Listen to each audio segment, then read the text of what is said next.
What's up, everybody? Welcome back to another episode of the Unfiltered Sessions podcast. I'm your host, Phillips Sessions, owner of Refined VA, where we help business owners get virtual assistants to help them buy back their time. And we've got Cameron Phillips here, and we're excited to talk with him. And we're going to do another business audit today. But Cameron, why don't you introduce yourself? Tell us who you are and what you do. Yeah, so Cameron Phillips, owner, operator of Phillips Construction. We do residential general contracting, remodels, new builds, decks, pretty much anything on a house, we do it. So I started my business at the beginning of last year, and it's been a fun ride. I didn't have any entrepreneurial experience really at all before that, so just jumped into it head first and kind of, stumbling forward and figuring it out as I go. I like it. So what made you decide to jump into the entrepreneurial side, especially with no background or experience?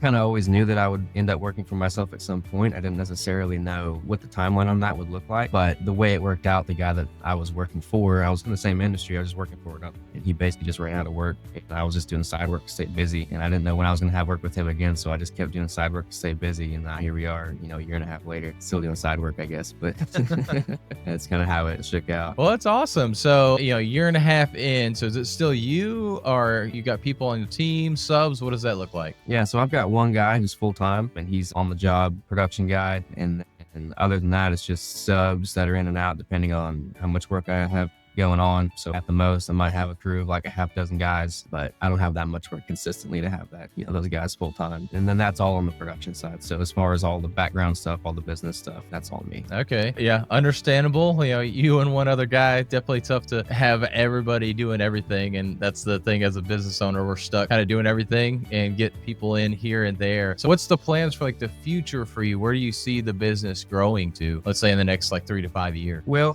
because I never had any business experience coming into this, I didn't really know the first thing about like systems and processes and like, just creating that kind of thing. And so right now I'm working on getting all that stuff in place, because I'm really not to delegate any of that stuff out if there isn't even like a thing to give, you know what I mean? And so getting everything where it's actually ordered and like systematized and documented. Somebody told me something recently, and they were like, yeah, I don't think you could handle more volume right now, just like with the way your business is. And I was like, yeah, I think you're right. I can't scale this right now. It's too messy. It's too chaotic. So that's the first thing. And then obviously once all the systems and everything are in place, then it's like, all right, let's scale this thing up. Yeah. And that's 100% true. If it's already not systematized, you definitely can't scale more. You're just going to basically work more hours. That's your scaling, which sucks. After a while, going over 12 hours a day, 6-7 days a week, I mean, that's not something you really can sustain long-term anyways, but eventually you're going to try to do 15, 18 hours. And obviously you're young, but at some point you're going to burn out. So talk to me, like, what is like the day in a life for you look like, or like over the week, if maybe like, day to day isn't super chaotic, what does that week look like? I know we were talking offline that, hey, here we are on Memorial Day as we're recording this, and you're doing some office work right now. You're like life of the entrepreneur, which is so true. We tend to just work on stuff all the time, but what does kind of like the day to day look like for you? Yeah, I do want to make sure,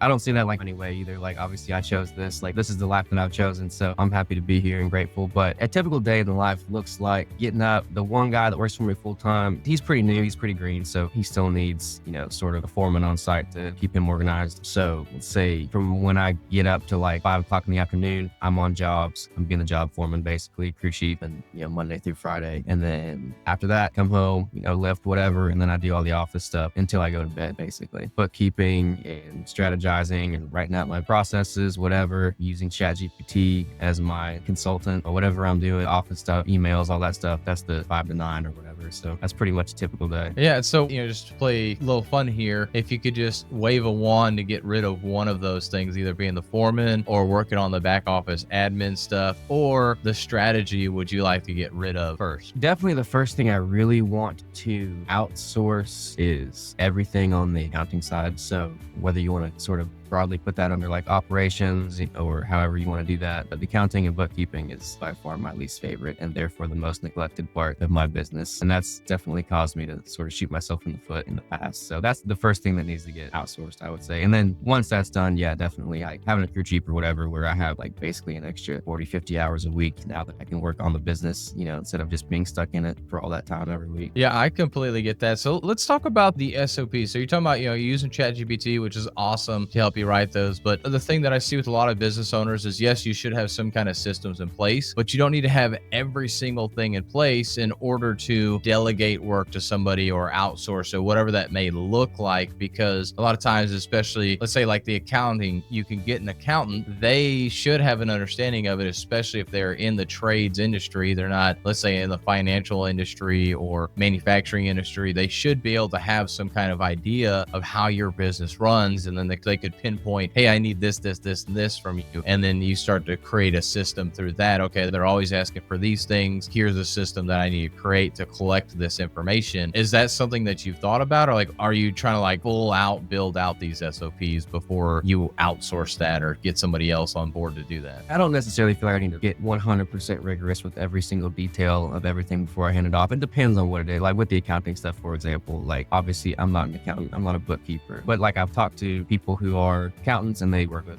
construction companies, whatever. And I've just been like, hey, I'm going to do my best to educate myself on this to the point where like we can have intelligent conversations about it, but also like this is your field of expertise, not mine. So like, please don't hesitate to just kind of hold my hand and like kind of guide me through this, and like tell me what I need to be providing to you. So that's kind of been my approach. Okay. So as I'm hearing like all that you're saying, pretty much right away, I think you could really get rid of the accounting and bookkeeping stuff, have somebody else, obviously not completely get rid of it, but really have some kind of accountant or bookkeeper that you start paying on a monthly basis that they help keep your books clean. I think that could be a great first step for you. And then you can work on more of the other admin stuff. Of course, you're keeping in touch with them. You're going to have to hand them these things off, but that's something that you could do. And then as far as some of like the other admin things, rather than trying to use ChatGPT to write out the SOP, something you could do is literally whatever software you're using, let's say like your CRM, as you're updating that, like you just record your screen, use something like Loom, or you could even use like Zoom or whatever, and just recording your screen and recording the clicks, and you're talking through what you're doing, why you're doing that. And that's essentially creating that SOP. And then when you hand it off to somebody, then you can have them actually create an SOP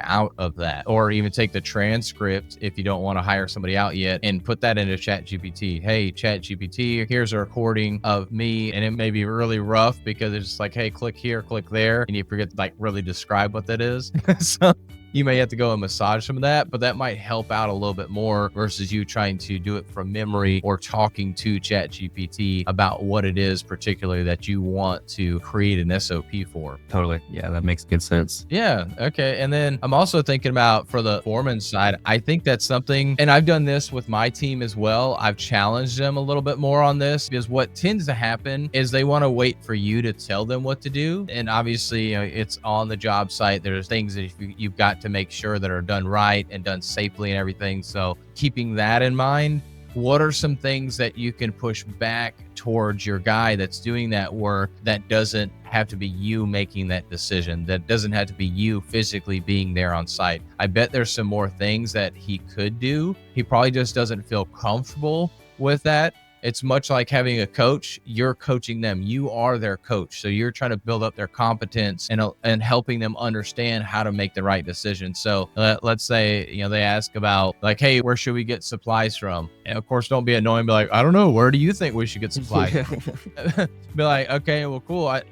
Clearly we need to get supplies. What if I wasn't here, what would you do? And then see what they say and just ask them the question first. And they, oh, I'd go over here to, let's say Ace Hardware. Well, we know Ace Hardware is going to be more expensive than like a Lowe's or a Home Depot. So it's like, well, hey, we really want to save money. Now, if it's a quick one thing we need to get real quick, Ace may be quicker to get in and out, get back to the job site. Cool, we'll do that. But if we're trying to buy all the stuff for the job site, we really want to go to a Lowe's or a Home Depot and everything. Or like, hey, actually, we've got a Lowe's card. We don't have a Home Depot card, so we can actually get a discount on Lowe's. I've got a line of credit there, this, that, and the other. And so you're educating them on why you go to this particular place. Because at the end of the day, Lowe's and Home Depot is just your preference. It's not like one is necessarily completely better than the other, but like you have the line of credit at Lowe's, but you don't at Home Depot. So you can float that a little bit more, or building up and you get points, all that good stuff like that. So trying to coach him up so he can start taking on more of that foreman type role as well.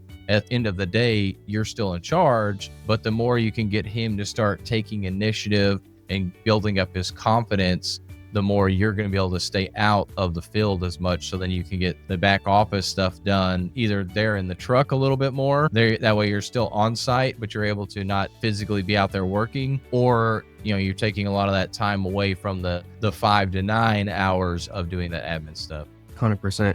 Yeah, and that's something where I can see that I can do a much better job of that than I have. And he even, and we've sat down and talked about like what does he want out of this job? Where does he see himself going? 1 year, 5 years, whatever. Like, are you still going to be working for me? Like, what's your career path? Kind of thing. And I kind of basically expressed to him, like, for me, it'd be awesome if you became that crew chief guy. And he's like, yeah, that's what I want to do. So as far as I can tell, we're aligned on that. And I think he wants, he's definitely somebody to push himself and try to get outside of his comfort zone. And I think sometimes I don't push him as hard as maybe he probably wants me to push him. I'll treat him more like he's just like high school summer job helper kid than like, no, this is somebody who really wants to start taking on more responsibility, and he even this weekend, he was like, hey, he was texting me, calling me, whatever. Like, I just want to talk about like what I can do to provide more value to you. And like, okay, that's awesome. So he's there, he's ready, he's hungry. So it's needed just like, start handing that responsibility off to him and coaching him more and being more of a leader rather than just like boss him around. Yeah, exactly. That's awesome. I mean, you want people that are hungry like that, always absolutely looking for that extra. And what worst case scenario, you train him up and he leaves and starts his own thing. I mean, yeah, and I'd be happy for him. That'd be awesome. Yeah. For sure. And it sucks that they leave, but at the same time, that means you built up somebody great, and now you have this system in place there. And so, what are a couple of things that you think that you could do to give him, feeding that hunger for him, but you're also taking off your plate? I think I just like in the last couple of weeks got mission statement, core values, that stuff written down. So the next thing I'm going to do there is go ahead and put together sort of a like employee hand that off to him, like these are expectations, whatever, and then start, not just hand it to him and then like leave, but like have a conversation about it and have a continued conversation about, those core values and like examples of what it would look like for those to be played out in real life, realistic situations. So that would be one aspect. And then also just on the job, like I said, so taking on the role more of a coach and a leader rather than just a boss. Like you were talking about, asking him questions. How do you think, like, getting him to start participating and thinking about that kind of thing rather than me just telling him how it is all the time. I like those. I think it's a good thing, and definitely meeting with him like once a week, going over the vision, mission, strategy of the business and everything, but then also continue to get him bought into that and talk about where you're trying to go. Is the more he can see himself in the company and him growing in the company, which you're already having those conversations, the more he's going to be bought in and want to stay around. Something I was thinking as well that could be helpful for you is actually having him start to document his day-to-day. What is it that he's doing it? Why does he do those things? And I think that it might seem a little weird to him, but explain to him the reasoning behind that is so when you can make him that crew chief, there's a document in place that we can give to his team members, to the team that he's leading. It's going to be that much easier for them to come on board instead of he's chasing cats around the construction site trying to make it work. So, and that way, again, that gets that off your plate too. Now he's doing that. He feels some responsibility there. And that's obviously showing that you're helping build him up into that leader, which also builds you up. Because that's a lot of times what a leader does. They give the vision, direction. Sometimes they are giving tasks, but a lot of times it's a vision and direction of what they should be doing to build up the next person, the next thing, or where we're trying to go. Yeah, absolutely. Yeah, I like that a lot. I think if he sort of build out that crew member process, he can start handing that off whenever he moves up. And then even like if he's at that, job foreman level, he can start building that, manual out while he's there for whenever he moves up to like project manager or whatever. And one of his little becomes the next job foreman or whatever, and people can just kind of keep moving up the ladder that way. So yeah, I like that. Yeah, exactly. So I think just as like next steps for you, one, I think the job foreman role, if you will, that should be one that you document for him, so then he can see himself like building into that role. Okay, I'm missing this, I need to work on that. And that way, rather than him going to you asking, okay, what do I need to do to get myself better? You already have a list of things to do. Here's the job role, the job function, what is the responsibilities as a foreman. If that's what you want to be, here's the things that you need to start going after. And then, getting him to build out that crew member SOP and job description and everything. And I forgot when we talked to win rate, instead of like task or responsibilities. They had something else for the job thing. I forget the name of it, but basically building out what that job entails and the SOPs behind that and everything. And then the third thing that I'd say is your next step is really focusing on getting that bookkeeping and accounting outsourced to somebody else. That way, have ideas of what you want, have the information being collected in a certain place that it's going to be there, and know your numbers, but have that outsourced. And I think those three things will, one, feed the ambition of your crew guy. Two, it'll allow him to be able to move up into that foreman role more to bring you out of it. And then three, you'll also get time back by outsourcing that accounting and bookkeeping, which then means that you can start working more on strategy. You can get more of the admin stuff done, and you can start actually working more on sales, because now you've got more of a system in place and you can go get more business in, which then of course will lead to more hires and stuff like that. Yeah. That's for a little bit down the road. Yeah, I love it. That's great. Good. Yeah. Well, Cameron, any other questions? I do have one that's a little off topic, actually. I always notice this thing, like in your background, I guess it'd be on your left side. And like, I guess I see it in your Facebook videos or whatever. It kind of looks like a giant golf club, but I'm pretty sure that's not what it is. Giant. Up high. It's like this grill thing. Oh, the grill. Oh, that is actually a kidney grill from a BMW X3. Oh. I actually had an accident and I left it in the back of the car thinking they'll pick it up and whatever, throw it away, and they didn't. So I was like, well, it's still here. Why not just throw it up there? Yeah. So actually work for them, BMW Manufacturing. Oh, right. So Yeah, I've that's right. do project management, and then I built some of the control systems, actually not behind this model, but behind some other models. So it's kind of part of my history. So it's kind of cool. So yeah, just got it up there just for fun. You're the only second person to actually ask about it. One person actually recognized the kidney grill. So I'm not really much of a car guy, but I know it's a very famous thing as far as the BMW cars go. So, but yeah, it's a kidney grill to an X3. Good to know. Yeah, every time I see like your Facebook videos or whatever, I'm like, man, what is that back there? Like, I don't know why it's so distracting to me. But anyway, funny. I'm glad to know what it is now. That makes sense. Yeah. Well, Cameron, this has been great. But hopefully this was beneficial for you, and looking forward to hearing some of the results from the next steps. So I know you're going to make those happen here really in the next 90 days. I know we've got the challenge with the Q3 event coming up to do that in the next 90 days. So looking forward to that, and appreciate you coming on for a little business audit. Absolutely, brother. Thanks for having me.